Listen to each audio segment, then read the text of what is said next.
ربي يسر وأعن وتمم بالخير يا فتاح. Alhamdulillah, we thank and praise Allah subhanahu wa ta'ala for the completion of another day and the completion of another night of Taraweeh. We pray that Allah subhanahu wa ta'ala accepts our ibadah and Allah subhanahu wa ta'ala accepts our efforts. The question that we should be asking ourselves now, reaching the end of the month of Ramadan, experiencing this bittersweet taste or feeling of having completed an ibadah or on the verge of completing an ibadah, yet saddened at the same time that it's come to an end, is how do I take what Ramadan has given me and extend that beyond the month of Ramadan. Of course, we cannot experience the virtue that the month of Ramadan has to offer. The fact that our deeds are multiplied, the fact that our ibadah will be of greater reward, or the reward that awaits us is multiplied. That is just special. That's what restricted in the month of Ramadan. That's what makes the month of Ramadan special. But what we can do is ensure that, number one, we have a plan. Ibn Ata'illah rahimahullah ta'ala said, "Ar-raja ma qaranahu amal, wa illa fahuwa umniyya."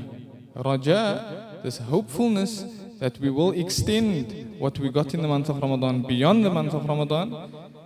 This hopefulness, hope is what is attached to action.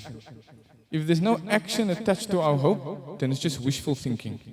How are we ever going to get what we are hoping for except through action? So we should have a plan. What Ramadan came to teach us and what we can take beyond the month of Ramadan is the fact that we've now exerted ourselves in ibadah. The fact that we've now learnt how to suppress the nafs. The fact that we've now become accustomed to the fact that I have my foot over my appetite. The fact that my heart and my mind is in control.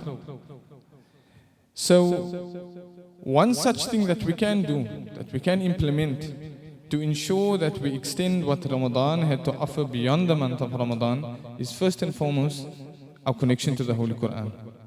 One Sahaba, radiallahu ta'ala anhu, when he heard the verses, إِذَا زُلْزِلَتِ الْأَرْضُ زِلْزَالَهَا, and it came to فَمَنْ يَعْمَلْ مِثْقَالَ ذَرَّةٍ خَيْرًا يَرَهُ وَمَنْ يَعْمَلْ مِثْقَالَ ذَرَّةٍ شَرًّا يَرَهُ.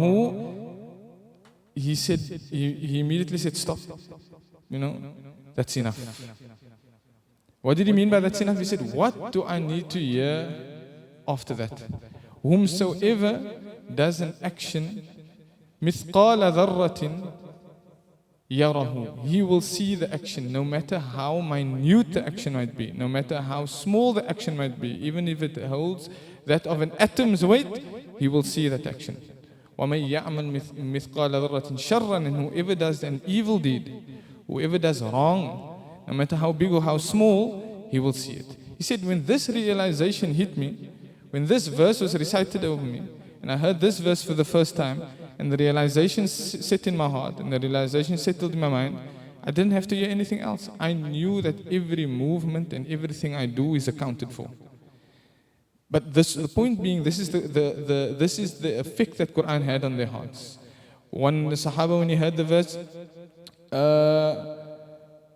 على الكافرين غير يسير ذرني ومن خلقت وحيدا. When he heard these verses describing the kafir on the day of Qiyamah, again, immediately he made a complete change in his life. First and foremost, he made a complete change in his life.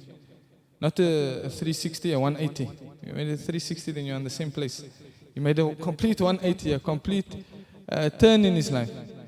And he said, and his description of how he felt when he heard the verse for the first time, he said, كَادَ قَلْبِي يَطِيرُ. It's as if my heart took off. It's as if my heart took flight. Right?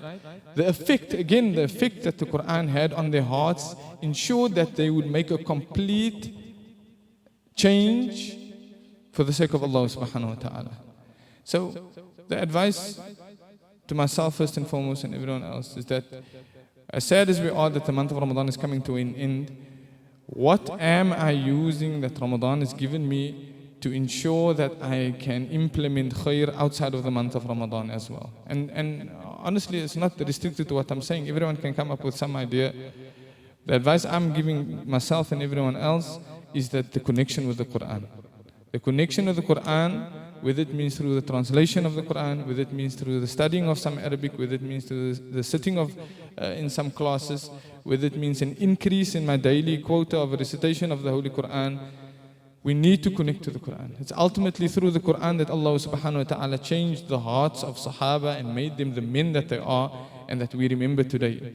Sayyidina Umar embraced Islam on account of him hearing the first verses of Surah Taha. So we pray that Allah subhanahu wa ta'ala accepts. We pray that Allah subhanahu wa ta'ala facilitates ease, and Allah subhanahu wa ta'ala allows us to connect to the Quran through its recitation and ultimately through its meaning. And that the Quran, in its meaning and its recitation, changes our lives and our habits. بإذن الله تبارك وتعالى بهذا القدر نكتفي وآخر دعوانا أن الحمد لله رب العالمين سبحان الله وبحمده سبحانك اللهم وبحمدك نشهد أن لا إله إلا أنت نستغفرك ونتوب إليك.